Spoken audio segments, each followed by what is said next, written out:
আসসালামু আলাইকুম ওয়া রাহমাতুল্লাহি ওয়া বারাকাতুহু। ইন্নাল হামদালিল্লাহ ওয়াসসালাতু ওয়াসসালামু আলা রাসূলিল্লাহি ওয়া বা'দ। কাছে দূরে সারা পৃথিবী জুড়ে সবুজ শ্যামল গ্রাম বাংলার প্রত্যন্ত অঞ্চল জুড়ে যে যেখান থেকে যে অবস্থায় ফোনে অথবা টিভির পর্দায় আমাকে দেখছেন, আমি সবাইকে আন্তরিক ধন্যবাদ জানিয়ে শুরু করতে যাচ্ছি আপনাদের প্রিয় চ্যানেলের প্রিয় আয়োজন নেক্সাস টেলিভিশনের প্রতিদিনের সরাসরি প্রশ্নোত্তরমূলক অনুষ্ঠান বেকম্যানস বিস্কিট প্রেজেন্স ইসলামী জীবন বিধান। আজকের এই পর্বে সারাটি সময় জুড়ে আমি মোহাম্মদ সাঈদ আপনাদের সাথে থাকব ইনশাআল্লাহ। প্রিয় দর্শক, আপনারা জানেন যে প্রতিটি পর্বে আমরা অত্যন্ত গুরুত্বপূর্ণ এবং জীবন ঘনিষ্ঠ কিছু বিষয় নির্ধারণ করে থাকি, যে টপিকের উপর আলোচনা করা এবং শোনার মাধ্যমে আমরা আমাদের জীবনকে কোরআন এবং সুন্নাহর পথে পরিচালনা করার জন্য গুরুত্বপূর্ণ কিছু গাইডলাইন এই প্রোগ্রামের মধ্যে আমরা পেয়ে থাকি আলহামদুলিল্লাহ। এবং প্রতিটি পর্বে আমরা আপনাদের পছন্দের বিশেষ একজন ব্যক্তিত্বকে এবং বড় একজন স্কলারকে আমাদের সেটে আমন্ত্রণ জানিয়ে থাকি।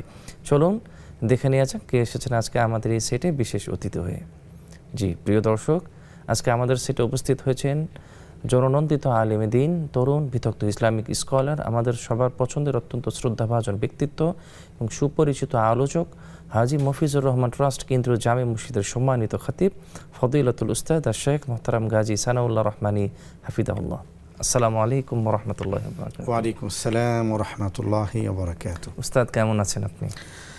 আলহামদুলিল্লাহ, আল্লাহ তাআলা খুবই ভালো রেখেছেন। আপনার নতুন পাঞ্জাবি, নতুন কোট চমৎকার লাগছে, মাশাআল্লাহ। অনেক শুকরিয়া, আপনাকে অনেক চমৎকার লাগছে, জাযাকুমুল্লাহ খাইর। আপনাকে অনেক ধন্যবাদ আমাদের নেক্সাস টেলিভিশনের দর্শকদের পক্ষ থেকে। আলহামদুলিল্লাহ। জি প্রিয় দর্শক, বছর ঘুরে আলহামদুলিল্লাহ পবিত্র আশুরা আমাদের থেকে ইতিমধ্যে বিদায় নিতে চলেছে।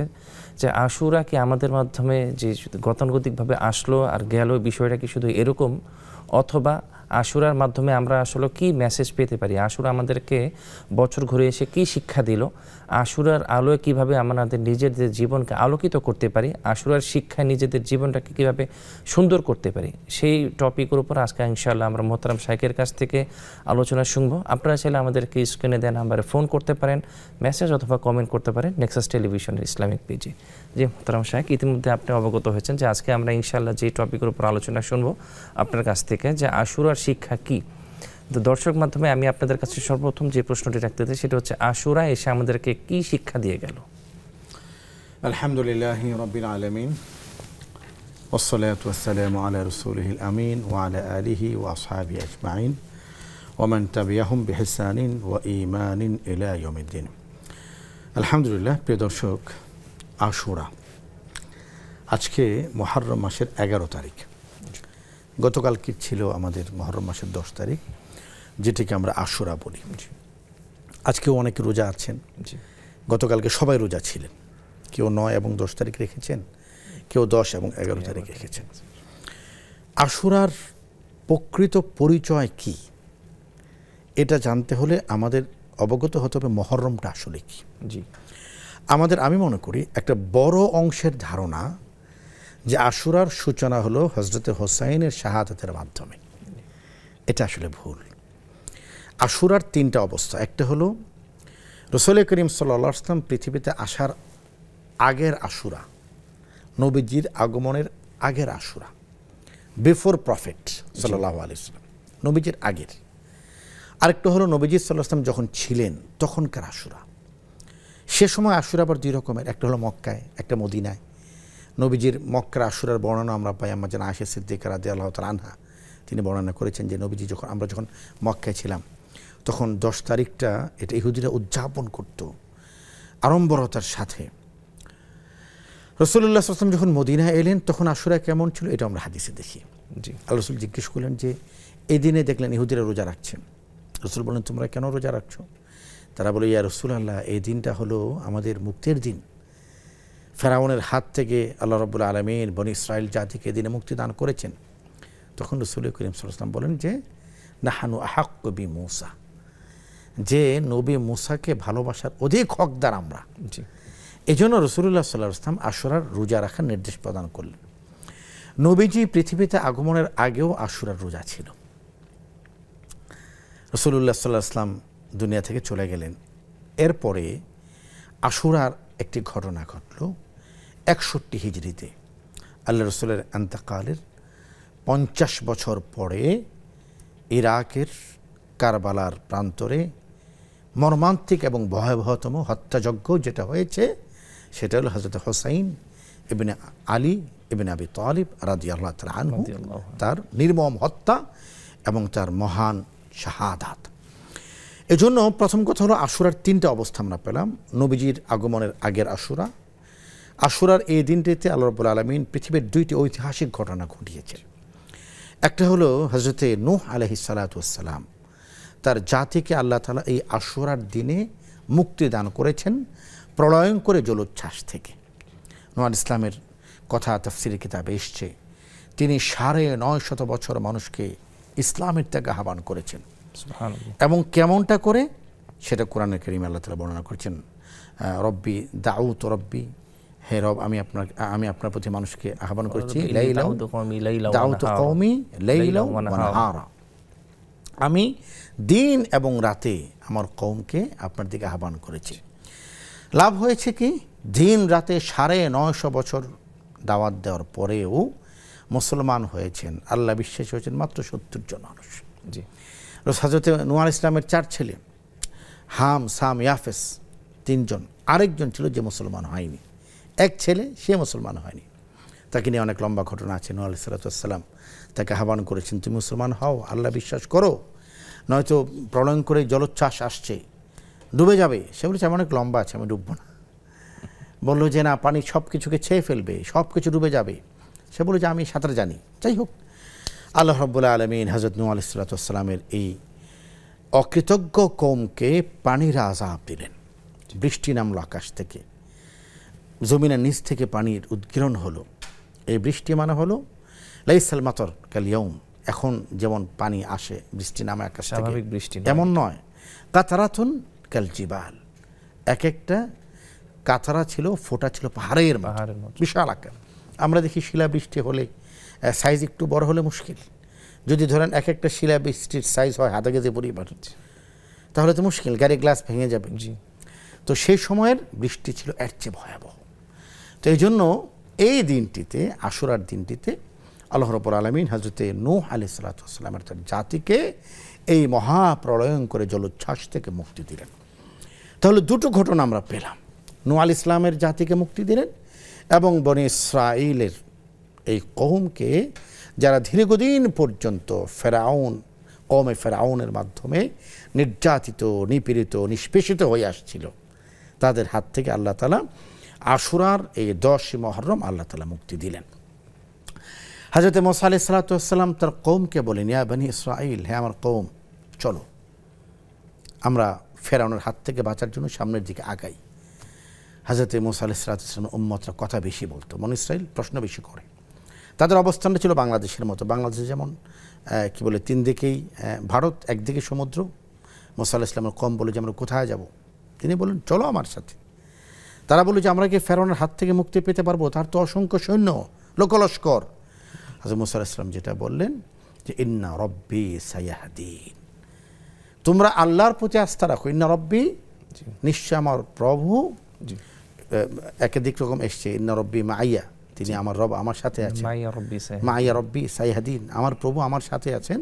সাইহাদিন, তিনি অবশ্যই আমাকে পথ দেখাবেন। তা আমরা দেখি মূসা আলাইহিস সালাম যখন বের হলেন, শেখ মূসা আলাইহিস সালামের এই ঘটনা আমরা একটু পরে ইনশাআল্লাহ, দর্শক ফোন কল আছেন, এরপরে আমরা ফিরবো ইনশাআল্লাহ। জি, একজন দর্শক আছেন আমাদের সাথে। আসসালামু আলাইকুম, আপনি আমাদের শুনতে পাচ্ছেন? হ্যাঁ হ্যাঁ হ্যাঁ, আসসালামু আলাইকুম। জি, ওয়ালাইকুম সালাম বোন, আশা করি ভালো আছেন। আপনার প্রশ্নটি করবেন। আমার 2টা প্রশ্ন। জি।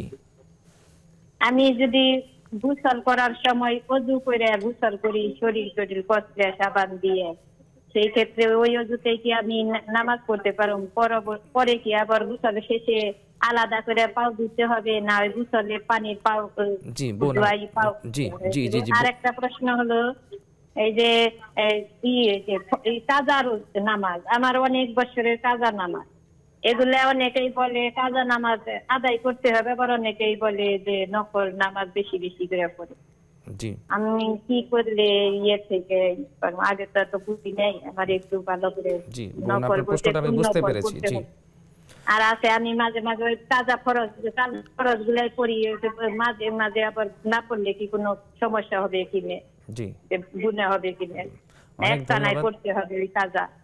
অনেক ধন্যবাদ বোন, আপনাকে সুন্দর করে দুটি প্রশ্ন করার জন্য। স্কলার আছেন, উত্তর দিবেন শেখ। আমরা বোনের প্রশ্নগুলোর পরে আমরা আবার আলোচনায় ফিরবো ইনশাআল্লাহ।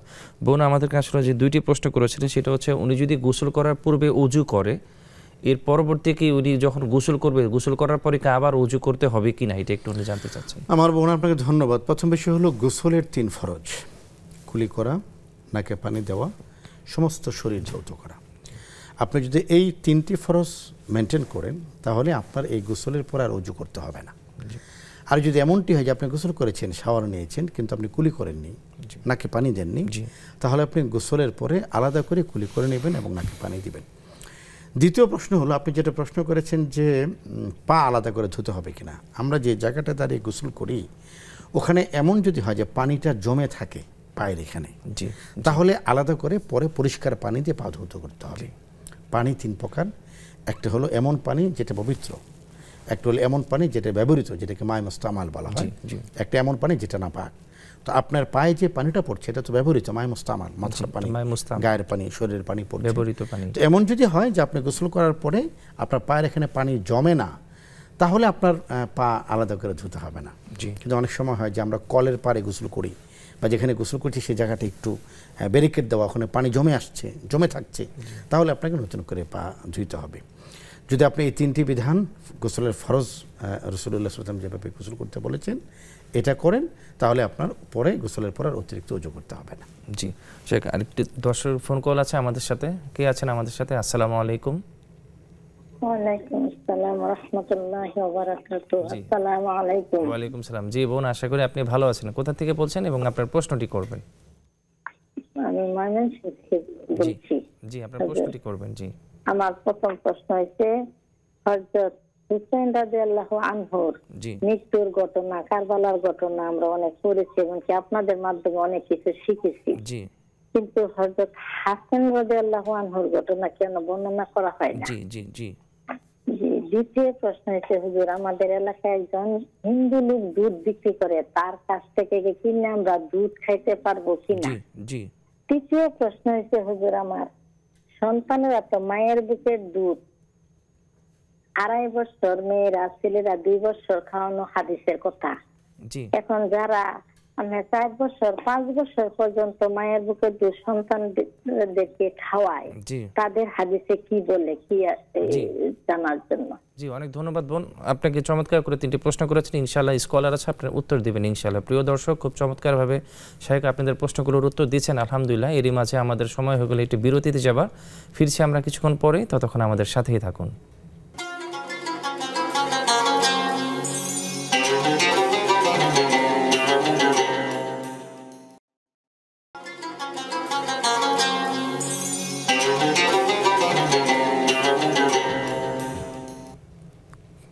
বিরতির পরে আবারও আপনাদের সাদর আমন্ত্রণ জানাচ্ছি। প্রিয় দর্শক, আপনারা দেখছেন বেকমেন্স বিস্কিট প্রেসেন্স ইসলামী জীবন বিধান। আপনারা কিন্তু চাইলে আমাদেরকে স্ক্রিনে দেওয়া নাম্বারে ফোন করতে পারেন অথবা মেসেজ অথবা কমেন্ট করতে পারেন নেক্সাস টেলিভিশনের ইসলামিক পেজে। আমরা সরাসরি মোহতারাম শাইখের কাছে আলোচনায় চলে যাচ্ছি। শেখ, এক বোন আমাদেরকে একটি প্রশ্ন করেছিলেন যে কাজা নামাজকে আসলে আদায় করা লাগবে, মানুষের জীবনে তো অনেক সময় অনেক নামাজে কাজা হয়ে থাকে। উনি আসলে অনেক মানুষকে বলতে শুনেছেন, ওনারা আসলে স্কলার না, সাধারণ মানুষ, যে কাজা নামাজ আদায় করা লাগবে না, এটার পরিবর্তে নফল নামাজ বেশি করে আদায় করলেই হবে। এই বিষয়ে উনি জানতে চাচ্ছিলেন আসলে। জাযাকাল্লাহ খায়ের। আমার বোন, বিষয়টি হলো কাজা নামাজ এর ব্যাপারে একটি কথা আমরা মনোযোগ সহকারে শুনে নিতে পারি, বুঝে নিতে পারি। সেটা হলো যেটা কাজা হয়ে গেল সেটা আর কখনো আসবে না।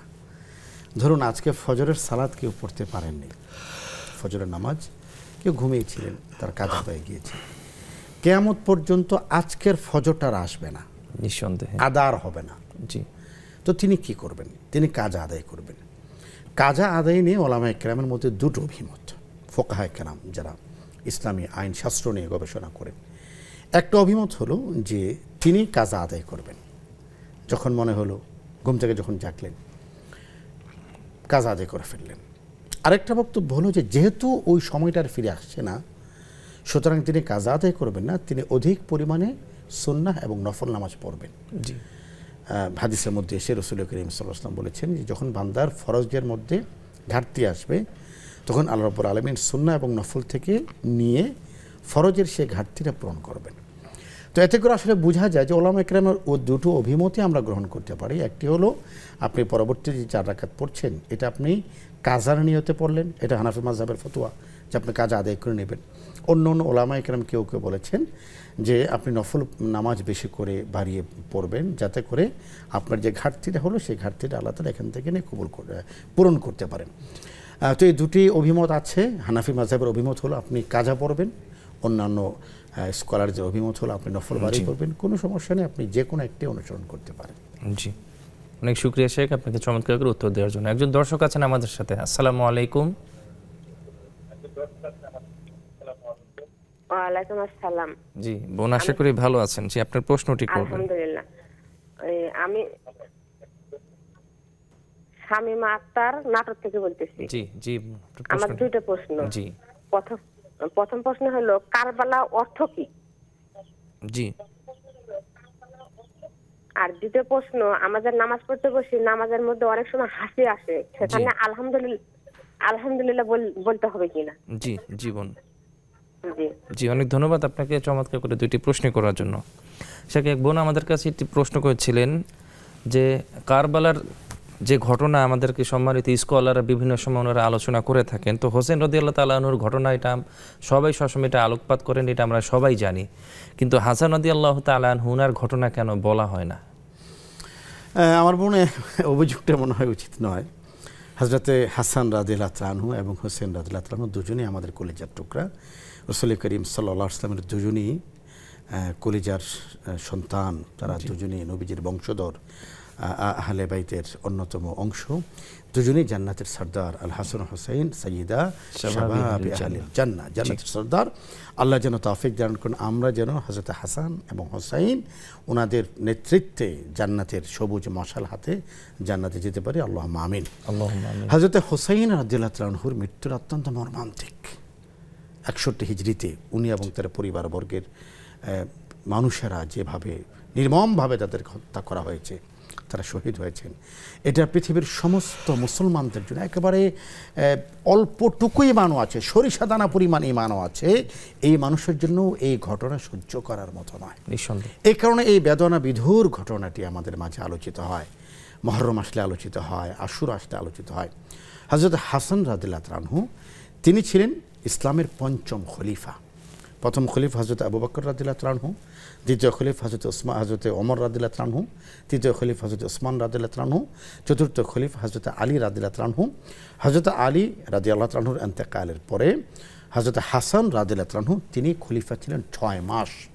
এরপরে তিনি তার খেলাফতের দায়িত্ব থেকে ইস্তফা দেন এবং হযরত মুআবিয়া রাদিয়াল্লাহু তাআলা আনহুর কাছে দায়িত্ব অর্পণ করেন এবং বলেন যে এটা আমার কাজ নয়, আমি আমার আল্লাহ বিল্লাহ নিয়ে আছি, রাষ্ট্র চালানো, রাজ্য চালানো, খেলাফতের মহান গুরু দায়িত্ব এটা আপনি ভালোভাবে আঞ্জাম দিচ্ছে। হযরত হাসান রাদিয়াল্লাহু তাআলা আনহুর আলোচনা আমাদের আসে।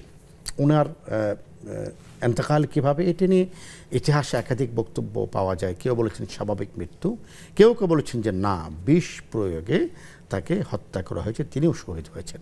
এ ধরনের নানান বক্তব্য পাওয়া যায়। তবে একটা কি বলে আপনাকে সম্পূরক প্রশ্ন, সেটা হলো যে অনেক জায়গায় তাজিয়া মিছিলের মধ্যে দুটো পতাকা দেখা যায়, একটা হলো লাল পতাকা, একটা হলো নীল পতাকা। তো জিজ্ঞেস করা হয়ে থাকে লাল পতাকা নীল পতাকা কোনটা কেন? বলা হয় যে লাল পতাকা হলো কারবালার স্মরণে হযরত হোসেন রাদিয়াল্লাহু তাআলা আনহু তাকে হত্যা করা হয়েছে, শহীদ করা হয়েছে, তার রক্তের রং ছিল লাল, এই জন্য লাল পতাকা। আর হযরত হাসান রাদিয়াল্লাহু তাআলা আনহু তাকে বিষ প্রয়োগে হত্যা করা হয়েছে, বিষ প্রয়োগ করলে মানুষ নীল হয়ে যায়। এই সমস্ত ঘটনা বা এই সমস্ত উদযাপন অথবা এই সমস্ত বিষয়গুলিকে ইসলাম শরিয়া অনুমোদন করে না। হ্যাঁ, শোক থাকবে, আমাদের হৃদয় কাঁদবে, আমাদের হৃদয় চূর্ণ বিচূর্ণ হয়ে যায় যখন হযরত হাসান এবং হুসাইন রাদিয়াল্লাহু তাআলা আনহু তাদের মৃত্যুর ঘটনা, তাদের শাহাদাতের ঘটনা আমাদের চোখের সামনে আসে। কিন্তু সেই শোক পালন করতে গিয়ে এমন কিছু করা যাবে না যেটা রাসূল করিম সাল্লাল্লাহু আলাইহি ওয়াসাল্লাম নিষেধ করে গিয়েছেন। অনেক শুকরিয়া শেখ। বোন আমাদেরকে আরেকটি প্রশ্ন করেছিলেন যে হিন্দু ধর্মাবলম্বী যারা আছেন বা অন্যান্য ধর্মাবলম্বী যারা আছে তাদের কাছ থেকে কি দুধ বা অন্যান্য পণ্য এটা ক্রয় করা যাবে কি? আমি আপনাকে খুব সরল একটা উদাহরণ দিই। ধরুন আমাদের মসজিদে 10 কেজি জিলাপি আসলো জুমার দিনে। এই জিলাপিটা আসলে কি? দোকানে যতক্ষণ পর্যন্ত জিলাপিটা ছিল অতক্ষণ পর্যন্ত এটা শুধু জিলাপি ছিল। মসজিদে যখন আসলো এটা আমরা আল্লাহর জন্য ওয়াকফ করে দিয়েছি যে ভাই এটা আল্লাহর পক্ষ থেকে সবাইকে দান করে দিলাম। হিন্দু অথবা অন্য যে কোনো ধর্মের কোনো খাবার স্বাভাবিকভাবে তাদের কাছ থেকে কেনা যাবে, কিন্তু যদি এমন হয় এই খাবারের সাথে তাদের ধর্মীয় পূজা অর্চনা মান্যত এর কোনো বিষয় যুক্ত থাকে, তাহলে সেই খাবার খাওয়া যাবে না। কেউ কেউ বলেছেন যে হিন্দুরা, যেমন আমাদের যেটা হয় গ্রামে গঞ্জে, প্রথম লাউটা আসলে এটা আমরা ইমাম সাহেবকে দিই, প্রথম মুরগিটা আসলে, প্রথম ডিমটা আসলে এটা মাদ্রাসায় দিই। কেন দিই? বরকতের জন্য। কেউ কেউ বলেছেন হিন্দু ধর্মে অবলম্বনকারী যারা আছেন তারা দুধটাকে তাদের দেবদেবীর নামে মানত করে ফেলে। তো এটা যদি হয় তাহলে তাদের থেকে সেটা কেনা যাবে না। যদি এমন কিছু না থাকে, তাদের পূজা অর্চনার সাথে সম্পৃক্ততা না থাকে, তাহলে তাদের কাছ থেকে দুধ কেনা যাবে। জি, অনেক শুকরিয়া শেখ চমৎকার করে উত্তর দেওয়ার জন্য। একজন দর্শক আছেন আমাদের সাথে। আসসালামু আলাইকুম।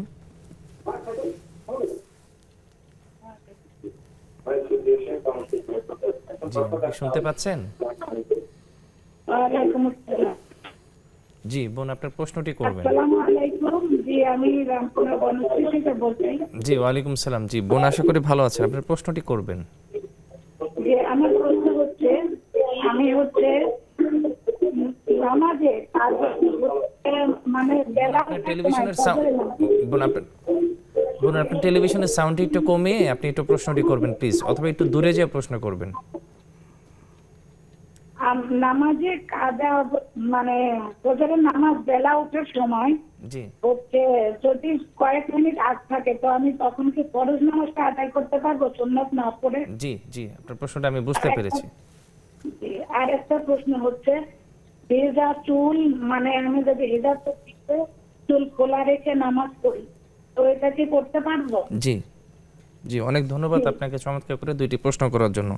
শেখ, এক বোন আমাদেরকে আরেকটি প্রশ্ন করেছিলেন যে বাচ্চাদেরকে দুগ্ধ পান করানো, নবজাতক শিশুদের আসলে সময়সীমা ইসলামে কতটুকু দেওয়া আছে, এবং অনেক মায়েরা যে 4-5 বছর হয়ে গেলেও বাচ্চাদেরকে যে দুধ পান করাচ্ছেন, এই ক্ষেত্রে আসলে ইসলাম কি বলে? কুরআনুল কারীমে আল্লাহ রাব্বুল আলামিন একজন মা তার সন্তানকে কতদিন দুধ পান করাবেন এটা পরিষ্কারভাবে বর্ণনা করেছেন। হাউলাইনি কামিলাইনি লিমান আরাদ আন ইউতিম্মার রাদা। এখানে আমরা মনে করি আড়াই বছরের শব্দটা এই জানাটা আমাদের ভুল। মূলত 2 বছর দুধ পান করাবেন। কোনোভাবেই সে 2 বছরের বেশি নির্ধারিত সীমানার বাইরে গিয়ে দুধ পান করা যাবে না। হযরত আব্দুল্লাহ ইবনে আব্বাস রাদিয়াল্লাহু তাআলা থেকে একটি হাদিস বর্ণনা আমরা পাই, সেখানে তিনি বলেছেন কোনোভাবেই এই নির্ধারিত সীমানার বেশি বাচ্চাদেরকে দুধ পান করা যাবে না। যদি এর বাইরে গিয়ে দুধ পান করান তাহলে মা বাবা গুনাহগার হবেন। জি, অনেক শুকরিয়া। এক বোন আমাদের কাছে একটি প্রশ্ন রেখেছেন যে কারবালা শব্দের অর্থ কি? কারবালা একটি জায়গার নাম, এটা ইরাকের একটি জায়গা, বিখ্যাত জায়গা। হযরত হুসাইন রাদিয়াল্লাহু তাআলা আনহুর শাহাদাত হয়েছিল যে জায়গায়, এবং আপনারা সকলেই জানেন যে সেখানে কুফাবাসী, যাদের সম্পর্কে বলা হয়েছে আল কুফি লা ইউফি, কুফাবাসী যাদের প্রতি কোনো ধরনের আস্থা রাখা যায় না, বিশ্বাস করা যায় না, বিশ্বাসঘাতকতায় গোটা পৃথিবীতে সবচেয়ে বিখ্যাত যারা অথবা কুখ্যাত যারা, তারা হলো কুফাবাসী, যারা হযরত হুসাইন রাদিয়াল্লাহু তাআলা আনহুকে চিঠির পর চিঠি আমন্ত্রণ জানিয়ে হযরত হুসাইনকে কারবালায় ডেকে এনেছিল, দাওয়াত দিয়ে এনেছিল। তারপর হযরত হুসাইনকে নির্মমভাবে যখন হত্যা করা হচ্ছে, শহীদ করা হচ্ছে, না, কুফাবাসী এগিয়ে যায়নি। তো সেই জায়গাটা যেখানে হযরত হুসাইন রাদিয়াল্লাহু তাআলা আনহুকে নির্মমভাবে হত্যা করা হচ্ছে, সেই জায়গার নাম হলো কারবালা। এবং হযরত হুসাইন রাদিয়াল্লাহু তাআলা আনহুর শরীর মোবারক ওই কারবালার প্রান্তরে ছিন্ন বিচ্ছিন্ন করে ঘোড়ার পাল দিয়ে ওনার শরীরকে টুকরো টুকরো করে মিশিয়ে দেওয়া হয়েছিল, শুধু তার মাথা মুবারক এটাকে নিয়ে যাওয়া হয়েছিল। তো এই জন্য কারবালা হলো সেই জায়গায় যেখানে হযরত হুসাইন রাদিয়াল্লাহু তাআলা আনহুর রক্ত মিশে আছে, যেখানে তার শাহাদাতের স্মৃতি মিশে আছে, এবং কিয়ামত পর্যন্ত এই কারবালার ইতিহাস আলোচিত হবে। এবং হযরত হুসাইন রাদিয়াল্লাহু তাআলা আনহু তার এই যে শাহাদাতের হোমিও সুধা পান করে, এই যে অসত্যের সামনে মাথা নত না করে, মাথা শির দ্বারা উঁচু করে সত্যের পক্ষে তিনি অবলম্বন যে করেছিলেন, এই চেতনা বিশ্বাস চলতে থাকবে কিয়ামত পর্যন্ত ইনশাআল্লাহ। জি, অনেক শুকরিয়া। সেটা এক বোন আমাদের কাছে আরেকটা প্রশ্ন রেখেছিল যে নামাজ পড়া অবস্থায় হাঁচি যখন আসে, সে কি আলহামদুলিল্লাহ এটা বলতে পারবে কিনা? না, নামাজ পড়ার অবস্থায় তিনি আলহামদুলিল্লাহ বলবেন না, তবে ভুলে যদি বলে ফেলেন কোনো সমস্যা নেই, নামাজ হয়ে যাবে। জি, অনেক শুকরিয়া। আর বোন আমাদের কাছে আরেকটা প্রশ্ন রেখেছিল যে ফজরের সালাতে সবাই ওয়াক্ত যখন শেষ হয়ে যাচ্ছে, এরকম সময় যে আগে কি সুন্নতটা আদায় করবে নাকি আগে ফজর আদায় করবে? ফরজ আগে, ফরজ আগে। যদি ওয়াক্তের শেষের দিকে থাকেন, আপনার যদি মনে হয় যে আপনি সুন্নাহ আদায় করে 2 রাকাত ফরজ পড়তে পারবেন না, তাহলে আপনি শুধু ফরজটা আদায় করবেন। সুন্নাহ পড়তে হবে ইশরাকের সময়, অর্থাৎ সূর্য উদয় হওয়ার 15 থেকে 20 মিনিট পরে। জি, অনেক শুকরিয়া। প্রিয় দর্শক, খুব চমৎকারভাবে দালিলিক প্রমাণের মাধ্যমে শাইখ আপনাদের প্রশ্নগুলোর উত্তর দিচ্ছিলেন, আলহামদুলিল্লাহ। এরই মাঝে আমাদের সময় হয়ে গেলে একটু বিরতিতে যাবার। ফিরছি আমরা কিছুক্ষণ পরেই, ততক্ষণ আমাদের সাথেই থাকুন।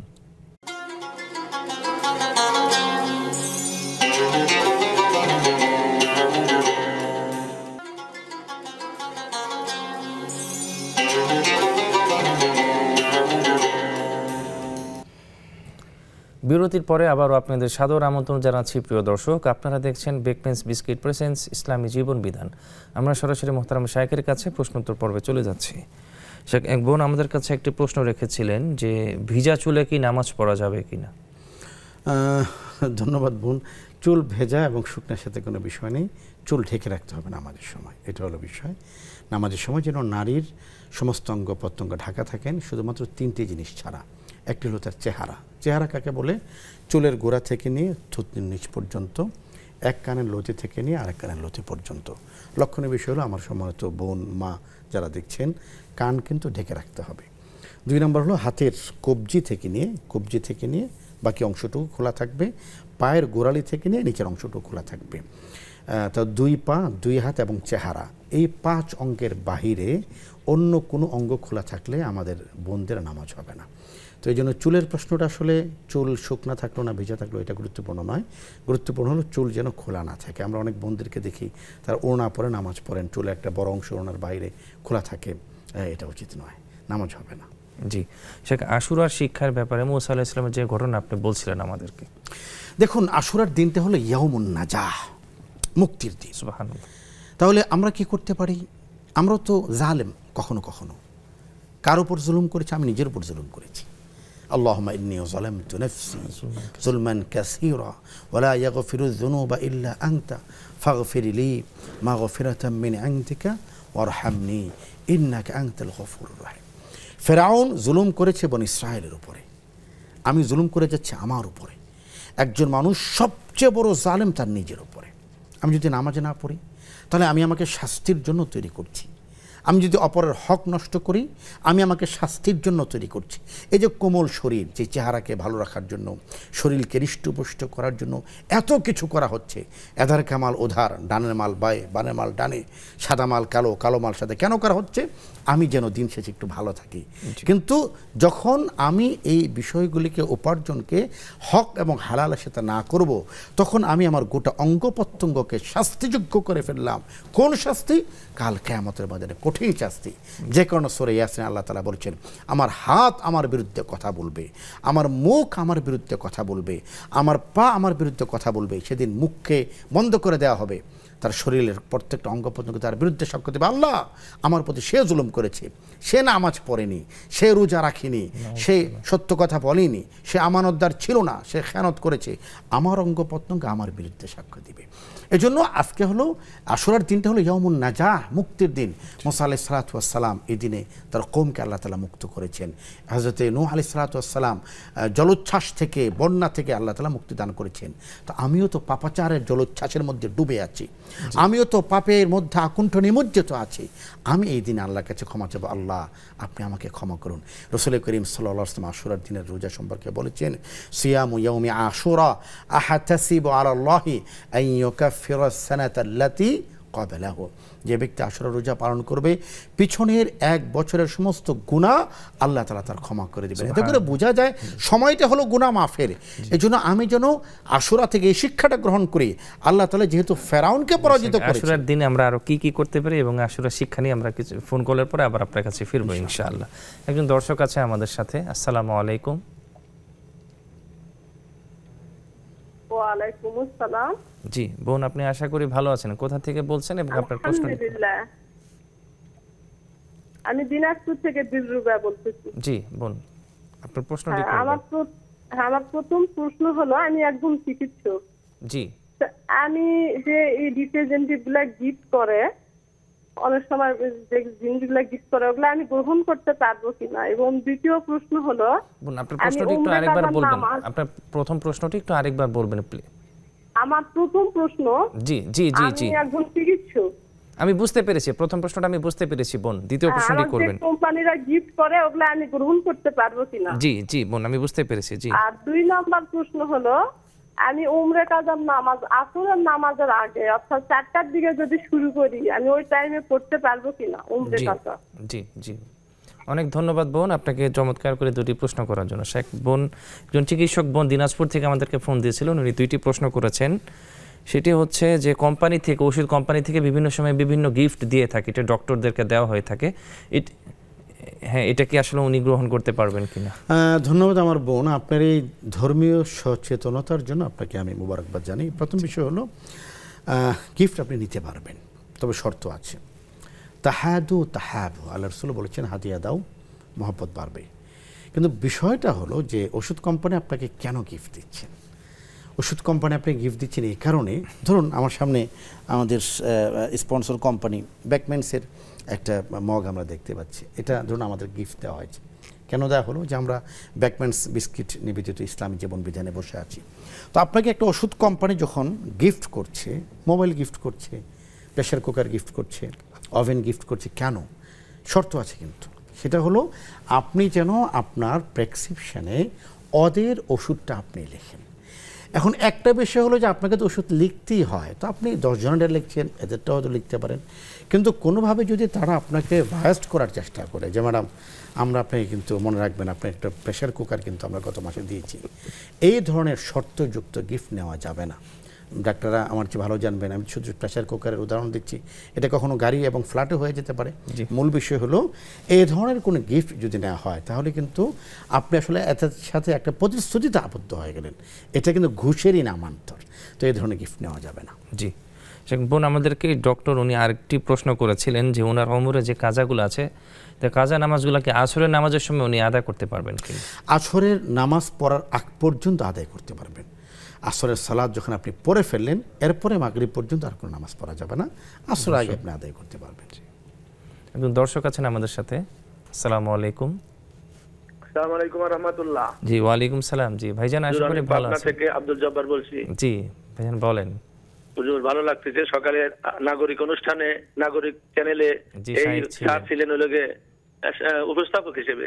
জি আপনাকে অনেক ধন্যবাদ, আপনি শাইখের প্রত্যেকটা প্রোগ্রাম দেখেন। দুজনকে দেখে আমার প্রথম প্রশ্নটা বলি, আমি যে রোজা আছি, জি 3টে রোজা আজকে সোমবার হিসেবে, আমাদের এখানে হুজুর এটা খেয়াল করবেন 4:50 জামাত আরম্ভ হয়, ফজরের জামাত। জি আমি খাওয়া দাওয়া শেষ করছি 3:55, আমি খাওয়া দাওয়া শেষ করছি, আজানও হয়েছে। এখন রমজান মাসের আজানের সাথে তো এখনকার আজানের মিল নাই। জি সেক্ষেত্রে আমার রোজাটা কি হবে? জি ধন্যবাদ। দুই নম্বর প্রশ্ন, জি আমাদের প্রিয় নবী হযরত মুহাম্মদ সাল্লাল্লাহু আলাইহি ওয়াসাল্লাম সম্বন্ধে তিনি যে তার স্ত্রী খাদিজা যে মারা গেছে তার আগে, এই প্রশ্নটা সকালে আমার স্ত্রী তিনি বলছি, আমার স্ত্রী আগে মারা গেছে আমার আগে, আমি এই হিসেবটা কি আমি মনে সান্ত্বনা দিতে পারি যে আমার স্ত্রী নবীজির স্ত্রী যেমন খাদিজা আগে মারা গেছে, আমার স্ত্রীও আগে মারা গেছে? জি জি ভাইজান, এভাবে মন মানসিকতা নিয়ে থাকলে কি আমার নেকি হবে বাবা? অনেক ধন্যবাদ ভাইজান আপনাকে প্রশ্ন দুটি করার জন্য। আমরা প্রথমেই আমরা ইসলামী জীবন বিধানের মাধ্যমে আমরা ওনার জন্য দোয়া করি, আল্লাহ ওনার ভুল ত্রুটিগুলোকে ক্ষমা করে দিয়ে জান্নাতের উচ্চ মাকাম দান করেন, আল্লাহুম্মা আমিন। শেখ ভাই আমাদেরকে 2টি প্রশ্ন করেছিলেন পাবনা থেকে, সেটা হচ্ছে 4:50 হচ্ছে ফজরের জামাত দ্বারায়, তো 4:55 উনি আসলে সেহরি শেষ করেছেন। হ্যাঁ, এই ক্ষেত্রে কি উনি এটা আসলে ভুলবশত করে ফেলেছেন, ওনার যেটা রোজাটা হবে কিনা? আসলে আপনি সম্ভবত রাজশাহী থেকে প্রশ্ন করেছেন। রাজশাহীতে সাহরির সময় শেষ কয়টা? পাবনা থেকে প্রশ্ন করেছেন। পাবনা থেকে, এটা আসলে আমার জানা নেই। মূল বিষয়টা হলো সাহরির সময় শেষ হওয়ার সাথে আজানের কোনো সম্পর্ক নেই। জি আমরা সাহরিটাকে আজান নির্ভর করে ফেলেছি, যেটা ভুল। কোনোভাবেই সেহরি আজানের সাথে সম্পৃক্ত নয়, ইফতারটা মাগরিবের আজানের সাথে সম্পৃক্ত। কেমন সেটা? যে যখন সময় হয়ে গেল, আজান হয়ে গেল, আপনি ইফতার গ্রহণ করছেন। এমন কোথাও আছেন যেখানে আজান হচ্ছে না কিন্তু ইফতারের সময় হয়ে গেছে, আপনি ইফতার করে নেবেন। সাহারির সময়টাও এমনই, সাহারির রক্ত শেষ হয়ে গেল, সাহারি বন্ধ। আমরা দেখি যে আমরা আজানের জন্য অপেক্ষা করতে থাকি এবং হাজারো প্রশ্ন আমাদের এখানে আসে যে আজান যখন হচ্ছিল তখন আমি খাবার মুখে দিলাম, ঢুক গিলে ফেললাম। এই সমস্ত প্রশ্নের তো সুযোগই নেই, কারণ আজান হচ্ছিল মানে তখনও যদি আপনার হাতে খাবার থাকে তার মানে ইতিমধ্যে আপনার রোজা ভেঙে গিয়েছে। আজান সাধারণত দেওয়া হয় এহতিয়াতান, সতর্কতাবশত। সাহারির সময় শেষ হওয়ার 5 মিনিট পরে সুতরাং কোনোভাবেই আজানকে দেখে আপনি সাহারির সময়টা নির্ধারণ করতে পারবেন না। আপনি একটু দেখার চেষ্টা করুন ইসলামিক ফাউন্ডেশন বাংলাদেশের ক্যালেন্ডারে যে পাবনা বললেন উনি, পাবনাতে সাহারির সময় শেষ কয়টায়, ওই টাইমটা আপনি ফলো করুন। যদি এমন হয় যে ওই টাইমের মধ্যে আপনার সাহারি খাওয়া শেষ হয়েছে, তাহলে নিঃসন্দেহে আপনার রোজা ঠিক আছে। আর যদি এমন হয় যে না সাহারির সময় অতিক্রম করে ফেলেছেন, তাহলে রোজাটা আবার রাখতে হবে। আমার ঢাকায় আমি যে মসজিদে নামাজ পড়াই, সেখানে ফজরের সালাত হলো 4:45। তো আপনারা 50, তার মানে 5 মিনিট আপনি এগিয়ে আছেন। সেক্ষেত্রে ঢাকা থেকে 5 মিনিট বা 10 মিনিট এদিক সেদিকে হওয়ার কথা। আপনি মেহরবানি করে টাইমটা জানবেন, টাইমটা হলো গুরুত্বপূর্ণ। জি ভাই, আমাদের কাছে দ্বিতীয়ত যে প্রশ্নটি রেখেছিলেন সেটা হচ্ছে খাদিজা রাদিয়াল্লাহু তাআলা আনহা তো নবী সাল্লাল্লাহু আলাইহি ওয়াসাল্লামের আগে ইন্তেকাল করেছেন। তো ওনার ওয়াইফ ওনার আগে ইন্তেকাল করেছে। উনি বলতেছে যে এই বিষয়টাকে উনি খাদিজা রাদিয়াল্লাহু তাআলা আনহা থেকে যদি একটি সান্ত্বনা নেয়, এটাকে আসলে ওনার জন্য নেক হবে। দেখুন, এটাকে নেকফালি বলে। কোনো বিষয় দেখলে ওনার এমনটা হয়েছে তাহলে আমার এমনটা হবে, এটাকে নেকফালি নেওয়া যায়। কিন্তু আসলে আগে মৃত্যু বা পরে মৃত্যু দিয়ে মূল কথা নয়। কদ আফলাহা মান তাযাক্কা, যে নিজেকে পরিশুদ্ধ করতে পেরেছে তার জন্যই আসলে সফলতা। যিনি আগে গিয়েছেন, আমি আশা করি প্রত্যাশা করি আমার বোনের জন্য, আপনার স্ত্রীর জন্য, যে তিনি নেককার ছিলেন এবং যার জন্য তার স্বামী এখনও পর্যন্ত চোখের পানি ছেড়ে কাঁদে, দোয়া করে, ওলামায়ে কেরামের কাছে মাসলা জিজ্ঞেস করে। আমি বিশ্বাস করি তিনি নেককার ছিলেন এবং তিনি ভাগ্যবতী নারী ছিলেন। এখন হলো যে আগে মারা যাওয়া বা পরে মারা যাওয়া কোনোটাই কল্যাণকর নয় যদি আমার আমল খারাপ হয়। আমার যদি আমল ভালো হয়ে থাকে আলহামদুলিল্লাহ, আমি যখন মারা যাব তখনই আমার জন্য ভালো। আজকে আমি টেলিভিশনে আসার আগে মোহাম্মদপুর একজন তরুণ, আমার চেয়ে খুবই স্ট্রং একজন ভাই, তার জানাজা আমি পড়ে এসেছি। গতকালকেও তার সাথে দেখা হয়েছে। আমার যে খুব স্ট্রং ছিলেন তিনি, এবং সামনে নির্বাচন করবেন, বিভিন্ন নির্বাচনের প্রচারণায় তিনি অত্যন্ত দরাজ কণ্ঠে তিনি কথা বলে এসেছেন। এই লোকটা রাত 2:30টায় মারা গিয়েছেন, সকালে 11টা আমরা জানাজা পড়ে এসেছি। তো আসলে হলো কে কখন চলে যাচ্ছে, কে আগে কে পরে, এটা গুরুত্বপূর্ণ বিষয় নয়। বিষয় হলো আমি যাওয়ার পরে আল্লাহ তাআলা আমার ব্যাপারে কী ফায়সালা করছেন। আমি যদি নেককার হয়ে থাকি, আমার আমল যদি ভালো হয়ে থাকে আলহামদুলিল্লাহ আলহামদুলিল্লাহ, আমি যখন মৃত্যুবরণ করবো সেটাই আমার জন্য ভালো। আল্লাহ ক্ষমা করুক, আল্লাহ ক্ষমা করুক। আমার আমল যদি মন্দ হয়ে থাকে তাহলে তো আসলেই মুশকিল। এজন্য আমরা শিক্ষা গ্রহণ করি যে আমি আসলে মৃত্যুর জন্য প্রস্তুত কিনা, আমি আসলে আল্লাহর ডাকের জন্য প্রস্তুত কিনা। এই মুহূর্তে যদি আমি মারা যাই, আমারই কথা আজকে সকালে মনে হয়েছে যে যিনি মারা গেলেন, আমরা হঠাৎ মোবাইলের মাধ্যমে খবর পেয়েছি। আমি একটা টেলিভিশন প্রোগ্রাম শেষ করে বাসায় গিয়েছি, একটু বিশ্রাম করব, আমি বিশ্রাম করে যখন প্রস্তুত হচ্ছি হঠাৎ করে মোবাইলে দেখলাম, সাথে সাথে আমি জানাজায় চলে এসেছি। এমনটা আমার ক্ষেত্রেও হতে পারে, আমাদের মাওলানা সাঈদের ক্ষেত্রেও হতে পারে, আপনার ক্ষেত্রেও হতে পারে। এই জন্য সব সময় মৃত্যুর জন্য প্রস্তুত থাকা, আগে অথবা পরে, এটা গুরুত্বপূর্ণ কথা নয়। গুরুত্বপূর্ণ কথা হলো আমি আল্লাহর কাছে ক্ষমা পাচ্ছি কিনা। আল্লাহ রাব্বুল আলামিন আমাদের প্রত্যেককে ক্ষমা করুক এবং ক্ষমা প্রাপ্ত বান্দা হিসেবে পরকালের সফর শুরু করার তৌফিক দান করুন। আল্লাহুম্মা আমিন। জি প্রিয় দর্শক, খুব চমৎকারভাবে সাবলীল ভাষায় শায়েখ দালিল ইকনু ওমরের মাধ্যমে আপনাদের প্রশ্নগুলোর উত্তর দিয়ে যাচ্ছেন আলহামদুলিল্লাহ। এরই মাঝে আমাদের সময় হয়ে গেল একটু বিরতিতে যাবার। ফিরছি আমরা কিছুক্ষণ পরেই, ততক্ষণ আমাদের সাথেই থাকুন।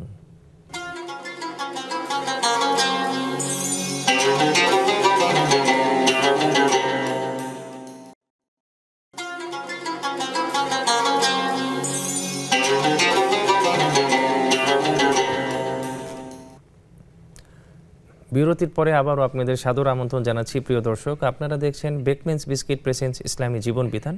আমরা সরাসরি মোহতারাম শাইখের কাছে প্রশ্নোত্তর পর্বে চলে যাচ্ছি। শাইখ, এক বোন আমাদেরকে ফেসবুকে প্রশ্ন করেছিলেন যে ওনার বয়স হচ্ছে 21, উনি হারাম রিলেশন থেকে বাঁচার জন্য উনি বিয়ে করে নিয়েছেন, কিন্তু বিয়ের সময় তার আত্মীয় স্বজন কেউ ছিল না এবং উভয় দ্বিতীয় পক্ষের আত্মীয় স্বজন কেউ ছিল না। তো বিষয়টা হচ্ছে উনি এখন ওনার বাসায় আছে এবং তার হাজবেন্ড সে তার বাসায় আছে। এটা কি আসলে জিনা হচ্ছে কিনা? না আমার বোন, এটা জিনা হচ্ছে না। কারণ হলো প্রাপ্তবয়স্কা নারী তিনি নিজে এবং প্রাপ্তবয়স্ক পুরুষ তারা দুজন বিবাহ বন্ধনে আবদ্ধ হতে পারে। একটা বিষয় হলো এখানে যে ওলি যিনি আছেন, ওলির অনুমতির বিষয়টা থাকে। তো আপনি যেটা বলেছেন যে তারা কেউ ছিলেন না, এখানে একটা বিষয় যে বিয়ের জন্য 3টা বিষয় শর্ত। একটা হলো ইজাব, আরেকটা হলো কবুল, আরেকটা হলো সাক্ষী। তো বিয়েতে সাক্ষী লাগবে। সাক্ষী হলে 2জন পুরুষ, আর যদি নারী হয় তাহলে 1জন পুরুষ 2জন নারী। আকাশকে সাক্ষী রেখে, বাতাসকে সাক্ষী রেখে, গাছপালাকে সাক্ষী রেখে বিবাহ করা যায় না। সাক্ষীর ক্ষেত্রে মানুষ থাকতে হবে। তো আপনি যেটা বলেছেন যে আপনার পরিবার এতে সম্মতি ছিল না, পরিবারের সম্মতি না থাকাতে বিয়ে আটকে গেছে এমন না, বিয়ে হয়ে গেছে, কিন্তু পারিবারিকভাবে এখন এটাকে সমাধা করতে হবে, পারিবারিকভাবে বসেই এটাকে পূর্ণাঙ্গতায় রূপ দিতে হবে। তবে এটা জিনা হচ্ছে না। আপনারা যেহেতু দুজন, আমি আশা করি যে আপনারা সাক্ষী রেখে বিয়ে করেছেন এবং আপনারা কোরআন সুন্নাহ মোতাবেক বিয়ে করেছেন, তাহলে এটা জিনায় পরিণত হচ্ছে না। জি, সর্বশেষ আমাদের দর্শকদের উদ্দেশ্যে আপনাদের কারবালার শিক্ষা সম্পর্কে এবং কারবালার এই মাসে আমরা আর বাকি যে সময়গুলো আছে আমরা কিভাবে আমলের মাধ্যমে অতিবাহিত করতে পারি, আমাদেরকে 6 মিনিটে যদি কিছু ওই বিষয়টা যদি একটু মাথায় রাখেন যে আসলে কারবালাটা কি। কারবালার কয়েকটা বিষয় আমরা দেখি। এক নাম্বার হলো যে কারবালা হলো রাসূলুল্লাহ কি বলে আপনার মহরমটা কি? মহরমটা হলো রাসূলুল্লাহ সাল্লাল্লাহু আলাইহি ওয়াসাল্লাম পৃথিবীতে আগমনের আগেও মহরম ছিল। 12 মাসে একটি বছর, তো 12 মাসের যে আমাদের বছর, এটা ইংরেজিতেও 12 মাস, বাংলাতেও 12 মাস, আরবিতেও 12 মাস। এই 12 মাসটা হিজরতের আগে বা পরে এমন নয়।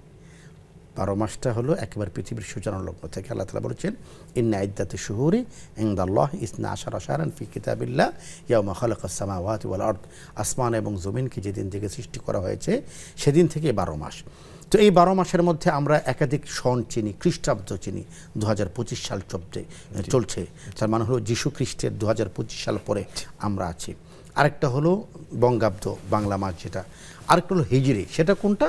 রাসূল করিম সাল্লাল্লাহু আলাইহি ওয়াসাল্লামের হিজরতের হযরত ওমর রাদিয়াল্লাহু তাআলা আনহুর সময় থেকে, ওনার মাঝামাঝি শাসন আমলে মাঝামাঝি থেকে হিজরি সন শুরু হয়েছে। কিন্তু এই যে মুহররম, এটা কিন্তু পৃথিবীর শুরু লগ্ন থেকে ছিল। সফর শুরু লগ্ন থেকে ছিল। মুহররম, সফর, রবিউল আউয়াল, রবিউল সানি, জমাদিউল আউয়াল, জমাদিউল সানি, রজব, শাবান, রমাদান, শাওয়াল, জিলকাদ, জিলহজ, এই 12 মাসের নামকরণ এটাও পৃথিবীর শুরু লগ্ন থেকে ছিল।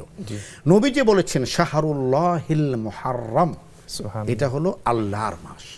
নবী আল্লাহ তাআলা কোরআনে বলেছেন মিনহা আরবাআতু হুরুম, এই 12 মাসের মধ্যে 4টা মাস মহাসম্মানিত। এই সমস্ত ঘটনা আল্লাহ রসুল পৃথিবীতে আগমনের আগের। নবীজি এসে এই বিষয়গুলিকে আলোকিত করেছেন, আলোকদীপ্ত করেছেন, জ্যোতির্ময় করেছেন। সুতরাং দুটো বিষয় আমরা বুঝতে পারলাম যে মহরম হাজারো বছর আগে থেকে চলে আসছে, পৃথিবীর সূচনা লগ্ন থেকে চলে আসছে। আশুরাও 1000 বছর আগে থেকে। আশুরার এই দিনে আল্লাহ তাআলা ফেরাউনকে পরাজিত করেছেন। আশুরার এই দিনে আল্লাহ তাআলা হযরত মূসাকে বিজয়ী করেছেন। আশুরার এই দিনে আল্লাহ তাআলা বনী ইসরাইলকে মুক্তি দান করেছেন। আশুরার এই দিনে আল্লাহ তাআলা কওমে ফেরাউনকে নাস্তানাবুদ করেছেন, পানিতে চুবিয়ে তাদেরকে ধ্বংস করেছেন। আশুরার এই দিনে নাজ্জাল্লাহু নূহাহু ওয়া কওমাহু, নূহ ওয়া কওমাহু, আল্লাহ তাআলা এই দিনে হযরত নূহ আলাইহিস সালাতু ওয়াস সালাম এবং তার কওমকে মুক্তি দান করেছেন প্রলয়ন করে জলোচ্ছ্বাস এবং পানি থেকে। সুতরাং একটা বিষয় আমাদের কাছে পরিষ্কার যে এই দিনটা হলো ইয়াউমুন নাজাহ, মুক্তির দিন। এখন আমরা কিসের থেকে মুক্তি পাবো? আল্লাহ তাআলার কাছে আমরা পাপ থেকে মুক্তি চাবো, গুনাহ থেকে মুক্তি চাবো, কবরের আযাব থেকে মুক্তি চাবো। 2 নম্বর বিষয় হলো রাসূলুল্লাহ সাল্লাল্লাহু আলাইহি ওয়াসাল্লাম এই দিনে আমল করতে বলেছেন। কোন আমল? রোজা রাখতে বলেছেন। মূল দিন হলো আশুরার 10 তারিখ। কেউ 9-10 রাখবেন, কেউ 10-11 রাখবেন। মূল হলো এই দিনটা ইবাদতের। আল্লাহ রাসূলের ইন্তেকালের পরে 61 হিজরিতে যে ঘটনা ঘটেছে, হযরত হুসাইন ইবনে আলী রাদিয়াল্লাহু তাআলা আনহুমা, হযরত হুসাইনের হত্যাকাণ্ডের মাধ্যমে পৃথিবীর কিয়ামত পর্যন্ত যত মুমিন আসবেন প্রত্যেকের কলিজার মধ্যে একটা দাগ দেওয়া হয়েছে, যে দাগে আমাদের হৃদয়টা চৌচির হয়ে গিয়েছে, আমাদের অন্তরের মধ্যে রক্তাক্ত হৃদয় আমাদের সেখানে। কেন এটা? কারণ হযরত হুসাইন রাদিয়াল্লাহু তাআলা আনহু, তিনি হযরত হুসাইনের শরীরে যে রক্ত ছিল এটা নবীজির রক্ত। হযরত হুসাইনের শরীরের যেই কান্না ছিল সেটা নবীজির কান্না। আপনি অবাক হবেন মাওলানা সাঈদ, হুসাইন রাদিয়াল্লাহু তাআলা আনহু 10 মুহররম ইয়াউমুল জুমআ ফজরের নামাজ পড়েছেন। তিনি পড়েছেন শুধু না, তিনি পড়িয়েছেন।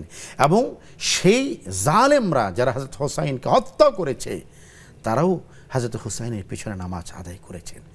কল্পনা করা যায় সেটা? পৃথিবীতে কিয়ামত পর্যন্ত সূর্য অস্তমিত হবে, সূর্য লাল হবে, সূর্য উদিত হবে, কিন্তু যাদের অন্তরে হযরত হুসাইনের প্রতি ভালোবাসা, প্রেম আছে, তারা কোনোদিন তাদের অন্তরে হুসাইনি প্রেম, হুসাইনি ভালোবাসা অস্তমিত হবে না। তাদের অন্তরে দগদগে দাগ এবং ক্ষত থেকেই যাবে। 4 নম্বর লক্ষণীয় বিষয় হলো আমরা এই ঘটনাকে কিভাবে দেখব। নবী করিম সাল্লাল্লাহু আলাইহি ওয়াসাল্লাম তার সন্তান মারা গিয়েছেন। রাসূল সন্তানকে ইব্রাহিম, কাসেম, তাহের আব্দুল্লাহ সন্তানকে কোলে নিয়ে দাফন করতে গিয়েছেন। নবীজি কাঁদছেন, নবীজির চোখ থেকে পানি দরদর করে পড়ছে, গাল ভিজে যাচ্ছে, দাড়ি ভিজে যাচ্ছে। সাহাবায়ে কেরাম বলছেন, ইয়া রাসূলুল্লাহ আপনি কাঁদছেন? নবীজি বলছেন, তোমরা কি বলো, আমার কলিজার টুকরা সন্তান মারা গিয়েছে, আমি কাঁদবো না? হযরত হোসাইনের ইন্তেকালে যদি কোনো মুমিনের অন্তর না কাঁদে, না কাঁপে, আমি বলবো সে মুনাফিক, সে মুমিন নয়। কিন্তু সে কান্নার ব্যাখ্যা আছে। কতটা? 3 দিন পর্যন্ত কান্না যাবে। শোক প্রকাশ করার ক্ষেত্রে বুক চাপড়ানো, তাজিয়া করা, তারপরে মাতম করা, এটা ইসলাম সমাধান, ইসলাম সমর্থন করে না। আমরা হযরত হোসেনের জন্য দোয়া করব, তার চেতনার উপর আমরা অটল থাকবো মৃত্যু পর্যন্ত। মিথ্যার বিরুদ্ধে হুসাইনি চেতনায় উদ্বুদ্ধ হয়ে আমাদের লড়াই চলবে ইনশাআল্লাহ। অনেক শুকরিয়া শেখ, আপনাকে সময় দেওয়ার জন্য। আপনাকে আল্লাহ তাআলা উত্তম প্রতিদান দিয়ে ধন্য করেন। আল্লাহুম্মা। জি প্রিয় দর্শক, এতক্ষণ যারা আমাদের সাথে আজকের এই প্রোগ্রামটিতে যুক্ত ছিলেন, আল্লাহ তাআলা আপনাদের এই সময়টাকে কবুল ফরমান। সবাই সবসময় ভালো থাকবেন, সুস্থ থাকবেন এবং কোরআন এবং সুন্নাহর পথে থাকবেন। বিদায় বেলা আমি একটি মেসেজ দিতে চাই, আমরা যেন অবশ্যই সব সময় আমাদের যার যার জায়গা থেকে ইসরায়েলের পণ্যগুলোকে আমরা বর্জন করে চলি এবং সবসময় কোরআন এবং সুন্নাহর পথে থাকি। এবং আমাদের প্রত্যেকটি প্রোগ্রাম আপনি নেক্সাস টেলিভিশনের ইসলামী জীবন বিধানের প্রত্যেকটি প্রোগ্রাম আপনি ইউটিউবে পেতে don't forget to subscribe the Nexus television Islamic channel. সবাই ভালো থাকবেন, সুস্থ থাকবেন। জাযাকুমুল্লাহু খাইর, ওয়াল্লাহু ইবারিক ফি হায়াতিকুম, ওয়াসসালামু আলাইকুম ওয়া রাহমাতুল্লাহি ওয়া বারাকাতুহু।